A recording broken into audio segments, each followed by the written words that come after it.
Bonjour à toutes et à tous. Merci d'avoir répondu si nombreux à ce webinaire donc consacré aujourd'hui à la plateforme MJ Change. Alors nous avons l'honneur d'accueillir parmi nous Madame Coletta, donc directrice de la MDPH du Calvados et aussi présidente de l'association des directeurs des MDPH. Nous avons aussi, donc merci à vous, Madame Coletta, d'avoir pris du temps ce matin pour être présente donc parmi nous et surtout nous faire aussi un retour d'expérience sur l'usage que vous faites de la plateforme MJ Change au sein de votre organisation. Nous avons aussi donc Étienne Paillard, président du groupe Efalia, donc qui sera présent aussi avec nous ce matin. Et puis pour finir, Raphaël Fall, que je pense que tout le monde connaît, enfin j'imagine en tout cas, qui sera aux manettes ce matin pour nous faire une démonstration de la solution. Alors, ce qui témoigne, alors là, sans faire d'humour, que la solution est quand même suffisamment simple d'utilisation. Voilà. Alors, pour des raisons pratiques, je vous invite à poser vos questions par le chat. Donc là, au fil de l'eau, bien entendu, et on répondra à vos questions en fin de séance, qui devrait se terminer aux alentours de midi. Donc, n'hésitez pas à poser vos questions, et puis on y répondra dès la fin de ce webinaire. Donc, Raphaël, si tu veux bien afficher l'agenda du webinaire, s'il te plaît. Parfait. Très bien, c'est bon. Parfait. Donc l'agenda, en effet, on a un agenda assez chargé ce matin. Donc Étienne nous reconfirmera la présence notamment d'Efalia au service des MDPH. Nous ferons un petit peu avec Madame Coletta donc un interview pour voir un petit peu comment cette plateforme est utilisée au sein de la MDPH du Calvados, et suivront donc une présentation donc de Raphaël pour expliquer le principe et notamment les bénéfices de la plateforme MJ Change. Il sera suivi donc d'une démonstration. On vous présentera aussi quelques statistiques sur l'usage de cette plateforme depuis 1 an maintenant, donc avec des chiffres intéressants. Et pour finir, finalement, comment vous, MDPH, vous pouvez démarrer avec cette plateforme, et Raphaël vous expliquera un petit peu le principe. Voilà. Donc sans plus tarder, on va donc démarrer par Étienne. Donc Étienne, en quelques mots, donc c'est quoi l'engagement aujourd'hui du groupe Efalia auprès des MDPH? Oui, bonjour à toutes et à tous. Merci d'être présents ce matin pour cette présentation. Effectivement, Efalia, anciennement Eric Archivage, est très présent et depuis de nombreuses années auprès des MDPH. Ça avait démarré pour ceux qui s'en souviennent avec les Cotorep, avec mon prédécesseur, et puis dès l'apparition des MDPH, de la création des MDPH, Multigest a été choisi par un certain nombre d'entre elles. Aujourd'hui, le déploiement, c'est au dernier relevé environ 75 maisons des personnes départementales handicapées. Donc c'est quand même une solution qui est très très largement déployée sur le domaine. Ce qui fait que cette expérience, ces déploiements successifs d'un très grand nombre de MDPH a permis à Efalia d'acquérir un vrai savoir-faire dans le métier finalement. Entre autres, c'est ce qui va être important pour la présentation aujourd'hui, entre autres au niveau des plans de classement les plus efficaces et ceux qui sont à même de rendre le plus de services dans une MDPH. Et on verra que c'est important pour MJ Change. On a ensuite construit cette plateforme, je pense que Mme Coletta reprend un peu l'historique, avec vous, avec un certain nombre de MDPH pilotes et demandeuses. Et l'idée, c'est effectivement de vous rendre service dans le cadre des déménagements des personnes d'un département à l'autre, de façon à ce que le transfert du dossier se fasse de la façon la plus fluide possible et la plus dématérialisée possible. Donc, on a travaillé effectivement avec 5 MDPH parmi vous, avec un pilote qui a permis de définir les caractéristiques, les fonctionnalités qui étaient attendues, de finaliser le plan de classement pivot, on reviendra sur cette notion. puisque l'une des difficultés de la plateforme n'est pas simplement un espace d'échange de fichiers, finalement. On avait voulu dès le début aller plus loin, du fait de cette légitimité sur le secteur des MDPH. On a voulu vous donner un outil qui vous permette finalement de pouvoir exporter vos dossiers de la façon la plus simple possible, mais surtout au moment où vous les récupérez, de pouvoir les récupérer dans votre propre plan de classement. Et la solution qu'on a choisie, c'est de créer un plan de classement pivot, d'aucuns pourraient l'appeler un peu national, qui était basé sur notre expérience, qu'on avait validé avec 5 MDPH parmi vous, de façon à ce que vous n'ayez qu'un seul matching à faire, si vous me passez ce terme anglais, un matching d'export entre votre plan de classement et ce plan de classement pivot, et un matching d'import entre ce plan de classement pivot et votre propre plan de classement. Voilà. Et puis, la plateforme, elle a été mise en production en février 2019, et puis on est dans la phase où on a évidemment essayé de convaincre le plus grand nombre de MDPH de façon à ce que l'utilisation aille croissant, et on vous présentera quelques statistiques sur cette utilisation. Merci Étienne.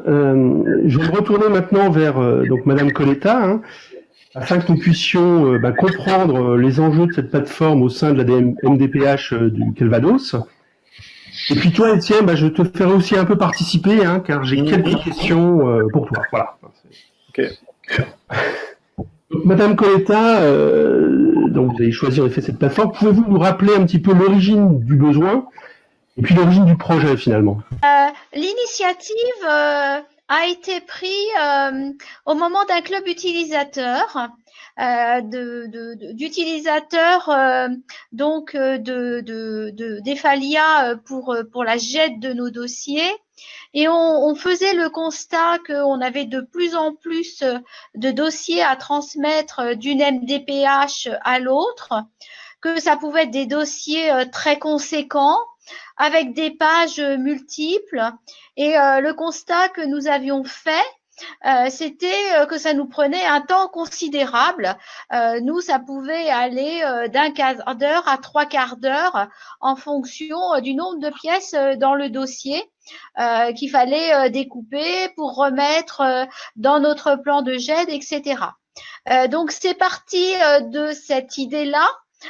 Qu'il fallait qu'on automatise les choses pour faire des gains de productivité au sein de nos organisations. Et effectivement, 5 MDPH ont décidé de tenter l'aventure avec Ephalia au regard des multiples possibilités que nous offrait notre GED également. Voilà. Et donc, c'est parti de cette réflexion de penser une automatisation lorsque un dossier arrive à la MDPH pour faire en sorte que les éléments soient découpés et mis automatiquement dans notre propre plan de classement. Donc ça s'est fait en étapes. D'une part, il a fallu penser un plan de classement pivot. Je pense qu'on y reviendra et on viendra présenter ce dispositif. Et puis ensuite, penser d'autres automatisations pour générer un courrier, pour transférer les liens. Le résultat aujourd'hui, c'est que au lieu de passer une demi-heure sur un dossier moyen, on passe 3 minutes. Donc, le gain pour nous a été quasiment immédiat. On a à peu près 500 à 6 dossiers qui nous arrivent d'une autre MDPH par an et à peu près la même chose qui sortent de notre MDPH. Voilà très concrètement le gain. Et puis, lors de nos discussions avec Étienne, à l'époque, on avait un petit peu anticipé ce qui s'est dessiné aujourd'hui. C'était aussi de dire qu'il fallait que les échanges soient sécurisés parce que nous avions des données sensibles. Et donc, j'avais demandé à Ephalia d'étudier le dispositif. D'accord, très bien. Merci Madame Coletta. Donc, Étienne, toi, comment tu as pris un peu cette demande? Donc, tu as construit ce projet, bien entendu. quelles étaient un petit peu les étapes côté Efalia et derrière, en effet, Madame Coletta a mis l'accent là sur la partie données de santé et sécurisation finalement. J'ai cru comprendre au départ, en effet, qu'il y avait eu un désaccord, en tout cas, sur la nécessité ou non d'être en hébergement sécurisé de données de santé. Donc, tu peux un peu nous éclairer là-dessus ? Oui, bah écoutez, je pense qu'Annie a bien rappelé l'historique de ce projet. Effectivement, je me revois dans ce club utilisateur être un peu apostrophé et en disant oulala, il va falloir qu'on prenne ce projet. Effectivement, on est légitime pour le faire. Maintenant, on a beaucoup de choses à faire sur Multigest, etc. Donc, mais en même temps, c'était quand même sympathique. C'était évident. Moi, j'avais croisé des MDPH qui me disaient que elle réimprimait ce qui était en gel multigeste, elle l'imprimait, elle l'envoyait par la poste et à l'autre bout, c'était rescanné, souvent avec multigeste, donc avec les codes barres, etc. Et bon, c'est quand même pas très ni efficace, donc ça c'est sûr, ni très propice à notre planète, on va dire. Donc c'est vrai que c'était un projet quasiment évident, c'était évident qu'il fallait le relever, quoi. Après, on a fait ce que Annie a expliqué, un groupe pilote pour définir un peu ce qu'on attendait du module, du produit, une grosse activité avec les 5 pilotes sur le plan de classement, puisque, comme je le rappelais tout à l'heure, c'était quand même la difficulté principale et le plus principal du produit. Et là, on s'est appuyé sur une ressource Efalia qui est assez clé dans notre organisation vis-à-vis de vous. C'est Cédric Boudier qui avait participé à la quasi-totalité des plans de classement des MDPH et qui a été un petit peu la cheville ouvrière de la finalisation du plan de classement pivot, quoi. Voilà. Après, des accords, c'était un grand mot, mais c'est vrai que c'était un projet qu'on faisait en plus des évolutions de multigest, des mises à jour, etc. Et il y a un moment où, effectivement, au niveau de la maquette, je m'étais dit, on va aller. On n'avait pas d'hébergeur de données de santé à l'époque chez Efalia, et je m'étais dit, la maquette, on pourra le faire chez notre hébergeur habituel. Et effectivement, Madame Coletta, dans un autre club utilisateur, m'a dit, il n'en est pas question. Dès la maquette, il est vraisemblable qu'on aura des données réelles. Et il faut absolument jouer la sécurité de l'hébergement de données de santé. Ce qu'on a fait, on a sélectionné l'hébergeur qu'il nous fallait et qui avait cette certification. Pour pas le nommer actuellement, c'est la société Synapse, qui est la filiale de la société Cyril, qui est un voisin puisqu'ils sont lyonnais également, et avec qui on a entamé une collaboration qui est très pertinente. Ils sont très bons au niveau sécurité, ils abritent bien vos données, nos données, et on a d'ailleurs travaillé un peu plus avec eux puisqu'on a une activité assez importante dans le domaine des centres de gestion qui réclament également de l'hébergement de données de santé. Donc ça nous avait, on a travaillé dans ce domaine-là avec eux également, avec Synapse. Très bien, écoute, merci Étienne. Donc moi, si je résume là, donc on confirme qu'on a bien aujourd'hui une plateforme d'échange des dossiers entre MDPH sécurisée. Et si je traduis les propos de Madame Coletta, aujourd'hui, donc un gain de 3 minutes, enfin on est passé de 30 minutes à 3 minutes pour gérer un dossier, quoi. C'est ce qu'on peut retenir. Très bien, écoutez, Raphaël, je propose de prendre la suite, puisqu'on a hâte de comprendre un peu mieux le fonctionnement de la plateforme MJ Change, et puis surtout d'avoir une démonstration. On va très vite rentrer dans le vif du sujet et vous présenter une présentation, enfin, vous présenter une démonstration de MJ Change. Avant ça, 2 slides pour vraiment situer MJ Change et ses grands concepts. Donc, pour ce faire, je vais partager mon écran. Voilà. Et vous retrouvez les grands principes de MJ Change. Annie Coletta et Étienne Paillard les ont bien sûr précisés. Pour une MDPH donc, qui fait l'acquisition de ce module, eh bien, elle va être en mesure d'émettre des dossiers et pour cela, eh bien, elle va bien sûr détecter les dossiers à transférer. Elle va identifier de manière très simple, et vous allez le voir à travers la démonstration, eh bien, la MDPH qui est censée recevoir le dossier. On va voir que toutes les MDPH de France sont intégré dans un annuaire de contact MDPH. Donc, il y a un travail de fond qui est opéré par Efalia et qui consiste à recenser et mettre à jour finalement les différents acteurs, les différents agents au sein de la centaine de MDPH qui sont chargés justement de réceptionner les dossiers reçus d'autres MDPH. Voilà. On va également en émission être en mesure de vous proposer un automatisme qui va permettre de convertir automatiquement votre plan de classement dans un format pivot qu'on va bien sûr voir par la suite. Et on va être également capable de crypter vos données de manière à vraiment sécuriser l'information qui transite à travers ce portail. On parle quand même d'informations d'ordre médical. Donc, voilà, Madame Coletta avait tout à fait raison d'envisager effectivement de passer par des protections qui nous a été d'ailleurs demandé, également, qui était préconisé fortement par la CNSA. On a bien sûr mis en avant le travail que nous réalisions en 2019 et effectivement le cryptage des données, l'hébergement de données de santé également était très important pour vraiment respecter la chaîne complexe. Et en réception, eh bien, un décryptage du dossier. Alors, on verra que les MDPH qui n'ont pas de GED, qui n'ont pas ou qui ont la GED multigest mais qui n'ont pas de module, eh bien, il faut quand même leur proposer un système de décryptage. Et pour cela, on a une clé USB pour permettre de décrypter le dossier.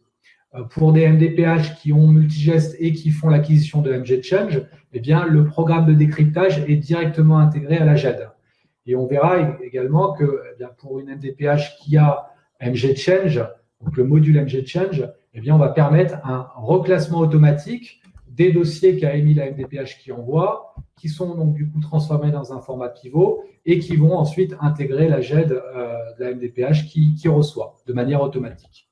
Donc voilà un petit schéma très simple. On a bien sûr la MDPH qui émet les dossiers, la MDPH qui reçoit le dossier, et entre les deux MDPH, il y a une plateforme d'échange, hébergeur HADS bien sûr, et donc à travers ça, à travers bien sûr du protocole HTTPS, à travers du cryptage, on vous garantit de la sécurité en termes de transfert de dossiers, de la sécurité qu'on n'a pas forcément avec les pratiques qu'on a pu observer actuellement, qui étaient parfois un échange via des mails, très très peu sécurisés, aucune traçabilité.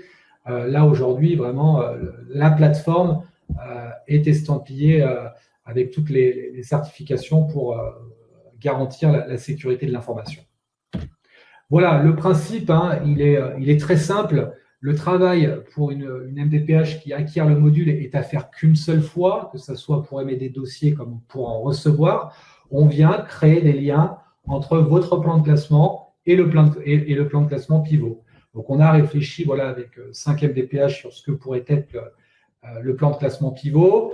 Ça a duré une journée, hein, peut-être, pas plus, pour très vite finalement recenser les grandes catégories de pièces de manière à pouvoir tisser les liens voilà, entre la MDPH qui envoie et la MDPH qui reçoit. Voilà. Donc, le paramétrage, en une journée, on va être en mesure de spécifier, et une seconde journée, on va être en mesure de paramétrer les liens entre le plan de classement de la MDPH et le plan de classement pivot. Les bénéfices, 2 clics pour finalement émettre un dossier, et vraiment je pèse mes mots, je vais vous le montrer à travers la démonstration. On va voir quel est le type de déclencheur qui va permettre d'envoyer un dossier, mais typiquement, vous allez voir qu'il y a vraiment un lien étroit entre la GED qui envoie et la plateforme d'échange. On va être bien sûr assurer la sécurité, on a largement parlé, et on va bien sûr notifier, c'est hyper important, il faut qu'on soit en mesure d'alerter la MDPH que le dossier a bien été envoyé sur la plateforme. On verra que les notifications consistent également à avertir la MDPH qui envoie un dossier eh bien, que le dossier a bien été téléchargé par la MDPH qui reçoit. On va bien sûr, avec tout ça, tenter et voire même réussir sans doute à améliorer le service à l'usager. Plus on va vite dans le traitement des transferts de dossiers, plus l'usager eh il va retrouver un service dans la MDPH à laquelle il est désormais rattaché. Pour la MDPH qui reçoit, eh bien, vous êtes alerté à travers des mails que vous allez recevoir de plus en plus, puisque beaucoup de MDPH commencent à acquérir le module. On précisera justement qui sont les MDPH qui émettent le plus. quels sont les MDPH également avec qui on est en train de déployer le module. Aucune perte d'information. On va bien sûr, on l'a précisé tout à l'heure et vous allez le voir dans la démonstration, réintégrer automatiquement le dossier en automatisant, en industrialisant finalement le reclassement du dossier dans votre propre plan de classement. Et on va vous faire gagner du temps. C'est là tout l'intérêt. Et j'ai envie de dire que cette plateforme est dans l'air du temps sur les travaux que mènent les MDPH partout en France, les travaux qui sont dirigés notamment par la CNSA. L'objectif de MGChange, c'est vraiment d'essayer d'harmoniser les pratiques. Et plus il y aura des MDPH qui vont utiliser cet outil, plus cet outil va justement rentrer vraiment dans les pratiques courantes des MDPH.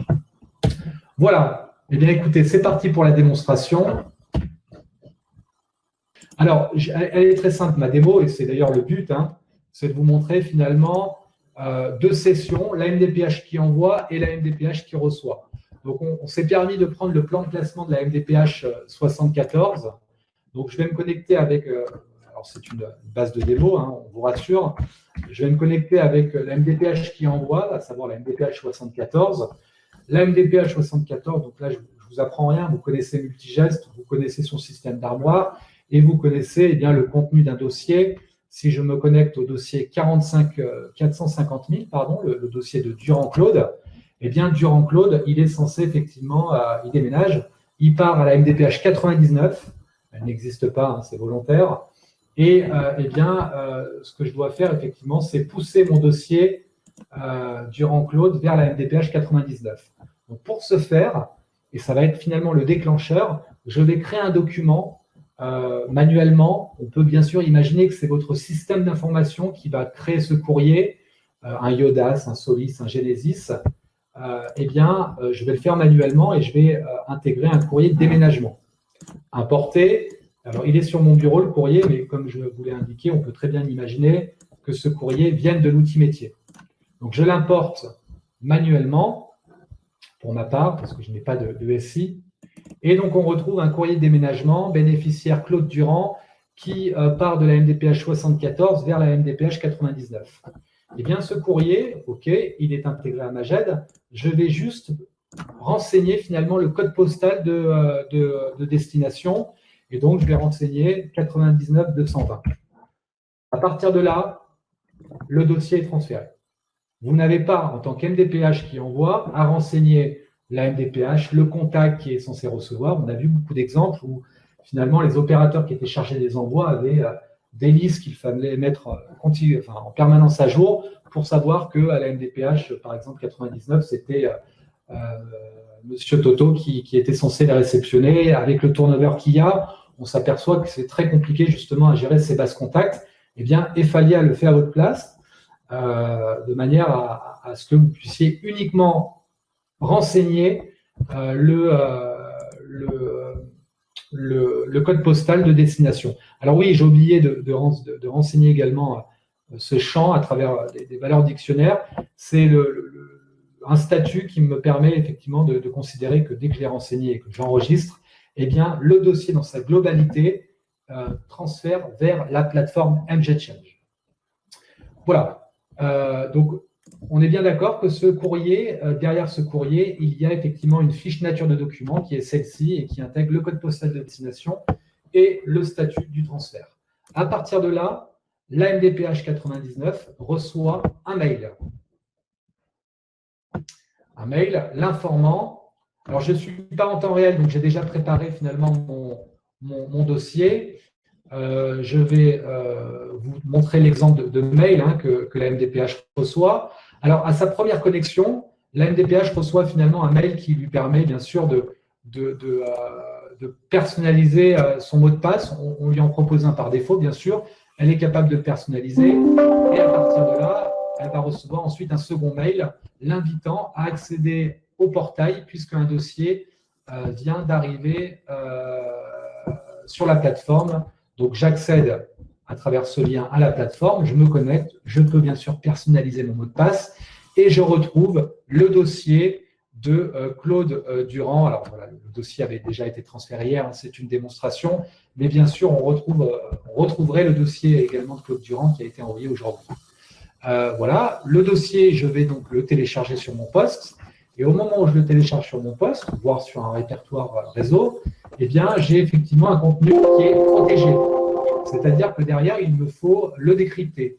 Si je n'ai pas MGChange, si je n'ai pas de GED même, hein, il y a quelques MDPH qui n'ont pas encore de système de gestion de documentaire, eh bien, je dois avoir une clé USB qui va me permettre de décrypter le contenu de mon dossier pour ensuite être exploitable, vous voyez, de cette manière, avec effectivement eh bien, des rubriques et à l'intérieur des documents. C'est un dossier qui a été décrypté et le contenu est pivot.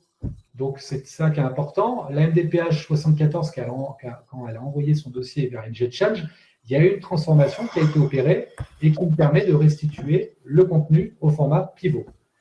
Si la MDPH 99 est équipée de MGChange, c'est le cas, eh bien, elle va se connecter, cette fois, alors là, je me déconnecte de la MDPH 74, je me reconnecte avec la MDPH 99, connecté, et je vais donc pratiquer l'import du dossier que j'ai téléchargé.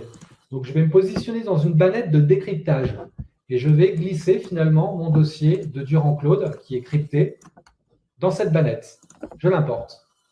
À partir de là, je vais attendre maximum 1 minute. J'espère qu'on aura de la chance et que ça va aller un peu plus vite.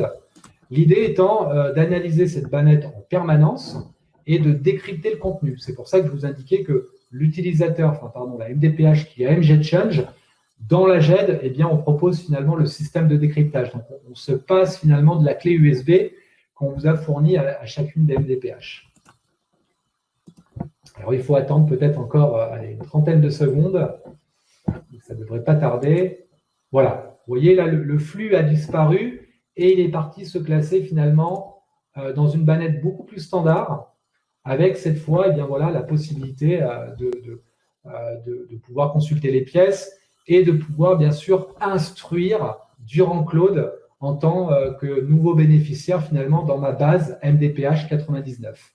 Donc là, le travail finalement, vous le connaissez tous. L'idée étant de construire ou plutôt d'instruire le dossier depuis votre Solis, depuis votre Yodas, depuis votre Genesis ou alors depuis un autre outil bien sûr. Je pense à la MDPH 64 qui doit être présente et qui fonctionne également avec un SI appelé Atoll. Donc, on est bien sûr capable d'avoir ce même protocole. Vous instruisez donc le dossier dans le SI et à partir de là, le dossier se crée en GED. Donc, vous n'avez plus qu'à faire finalement, c'est d'ouvrir le dossier GED de l'individu, Durand-Claude, qui a été au préalable créé depuis le système d'information. Mon dossier est jusqu'à présent vide.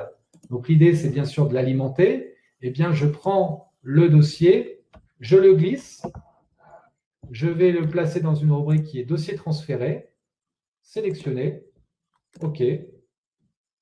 Voilà. Et de la même manière, je vais vous inviter à patienter 30 secondes, voire 1 minute, pour vérifier que, eh bien, au bout de ce délai, le dossier va être redécoupé par rapport aux règles que cette fois la MDPH qui a reçues, qui sont bien sûr faites qu'une seule fois, ces règles vont consister à transférer, plutôt à transformer le plan de classement pivot vers un plan de classement qui est propre à la MDPH 99. Et je voudrais rajouter que ça permet d'éviter des erreurs, parce que quand on a des fois des dossiers de 200 pages et qu'il faut glisser dans les répertoires les documents, il y a des risques d'erreurs évidents.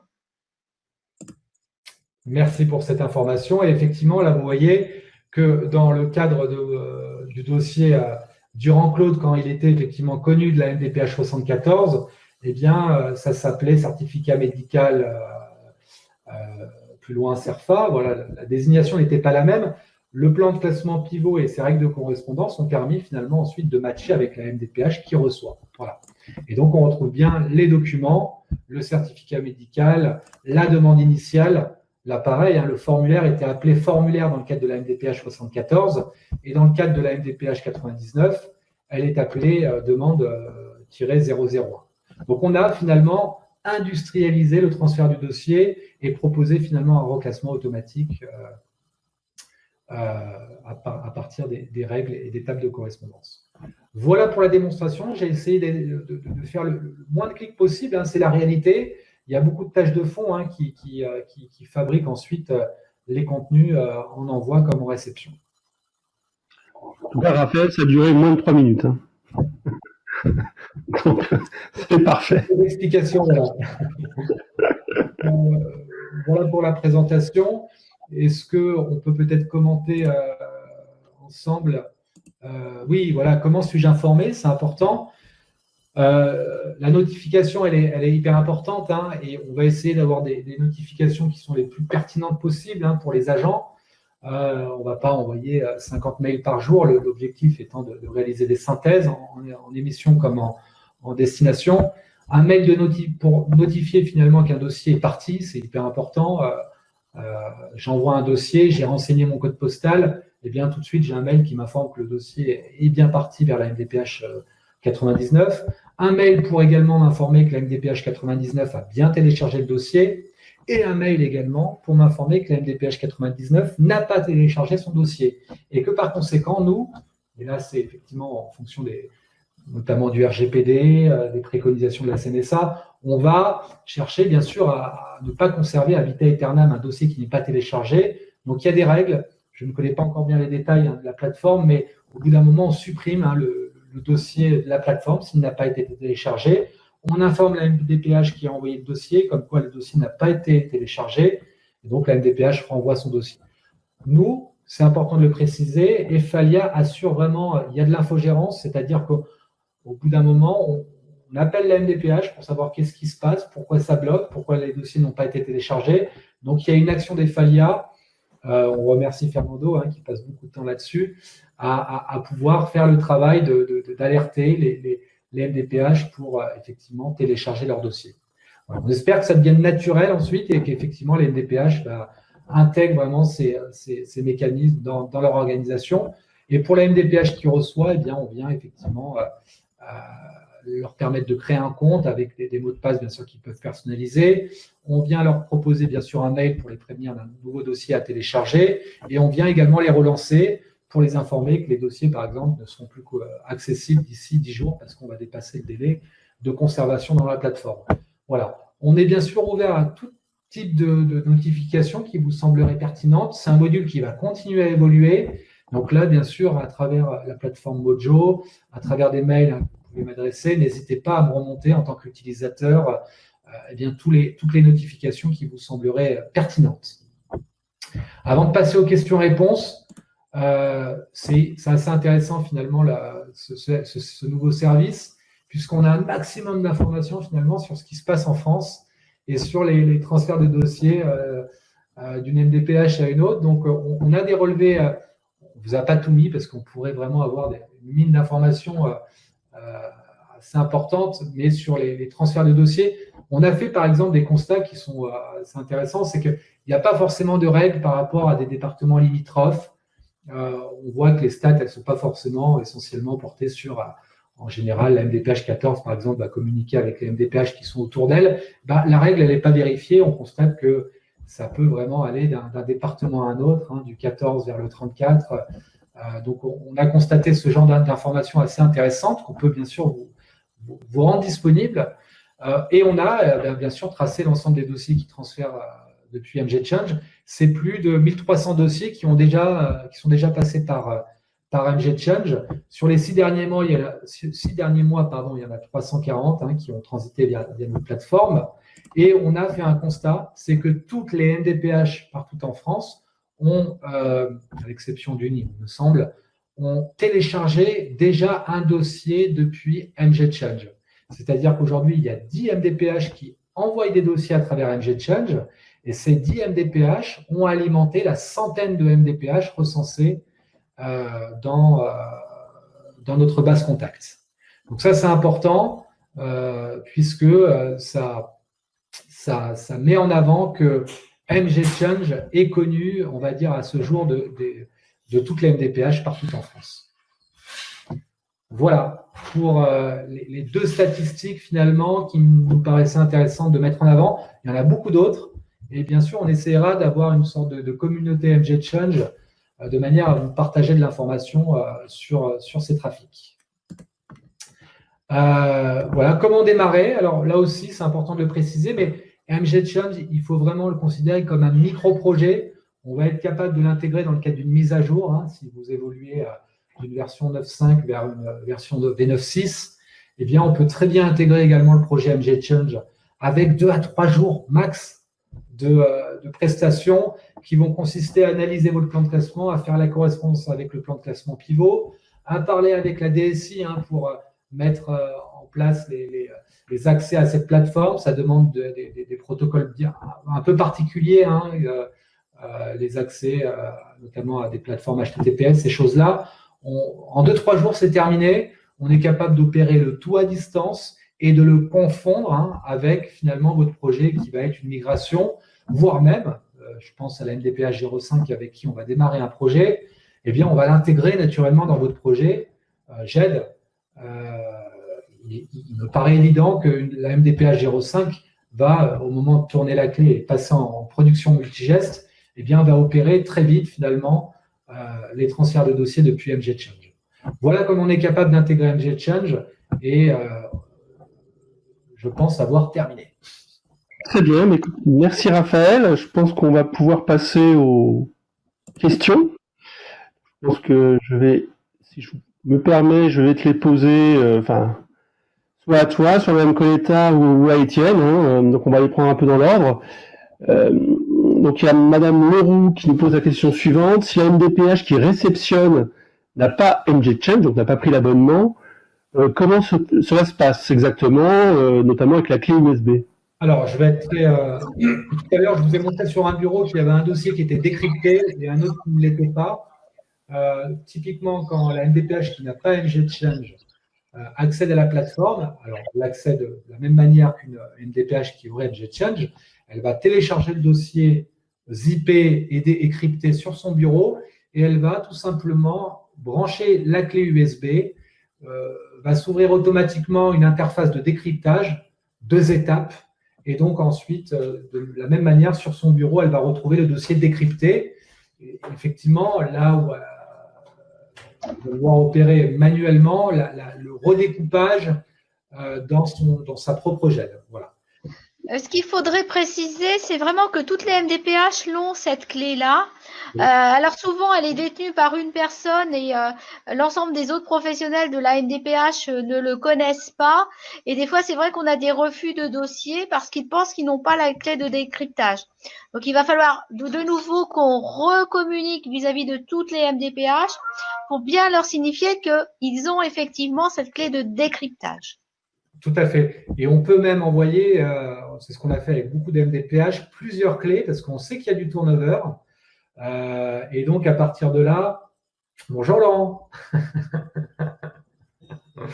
Et à partir de là, eh bien voilà, s'il y a du turnover, effectivement, il faut que la clé soit quand même accessible.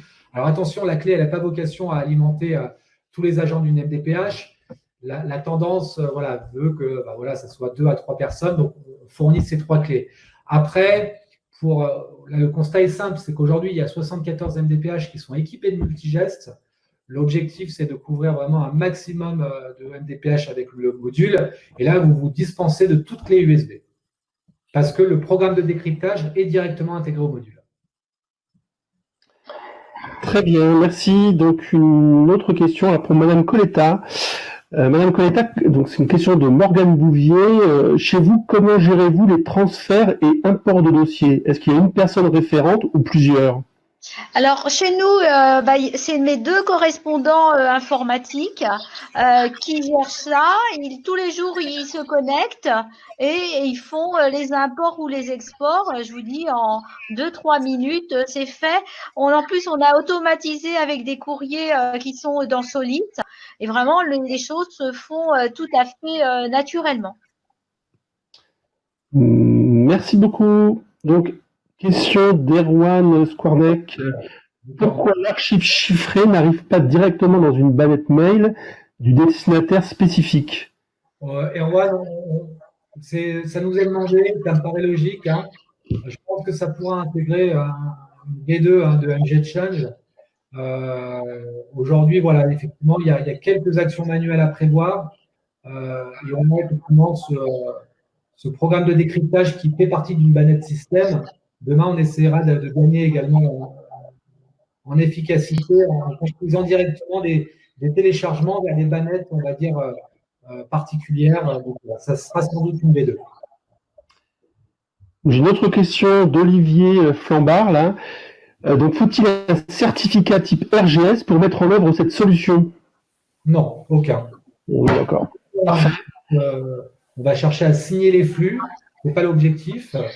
Donc, non, voilà, le concept de signature via des certificats RGS, une étoile ou 2 étoiles, n'intègre pas le process.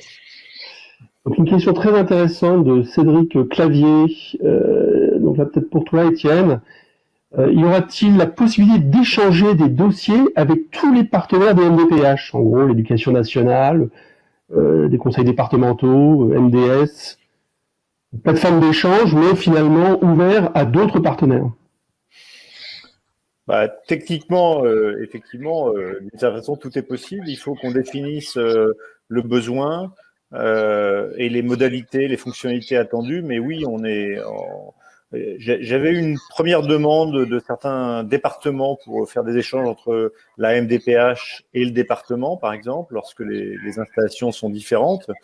Ça a été la première marque d'intérêt pour utiliser ce module en dehors strictement des échanges MDPH. S'il y a d'autres marques d'intérêt comme ce qui est écrit dans cette question, évidemment, on sera intéressé d'y réfléchir et de développer quelque chose. Je pense, Raphaël a parlé d'une évolution de MG Change. Je pense qu'on va assez vite mettre en œuvre un programme d'évolution du module. Je vous en ai parlé hier, Annie, dans le mail que je vous ai envoyé. On a sans doute la possibilité de faire rentrer ce module dans des plans de développement qui sont en train d'être lancés là. Et donc, on sera à votre écoute pour toute fonctionnalité intéressante qu'il faudrait intégrer dans une future version du produit. Peut-être nous parler parce que l'échange avec les partenaires, c'est essentiel également dans votre mission en tant que MDPH. Aujourd'hui, quelles sont vos pratiques et quelles seront, selon vous, les pratiques de demain? Alors, effectivement, les échanges avec les partenaires sont hyper importants et puis hyper conséquents dans une MDPH. Mais attention parce que certains flux sont déjà initiés par les travaux de la CNSA. Et ça fait partie des paliers 2 et des paliers 3. Aujourd'hui, nous sommes MDPH pilote sur le palier 2 et on voit qu'on travaille sur le livret du parcours inclusif et qui vise à initialiser tous les transferts de données avec l'éducation nationale. Et ces transferts de données, c'est pour une reprise à partir de nos outils métiers d'éléments, de métadonnées vers leur applicatif.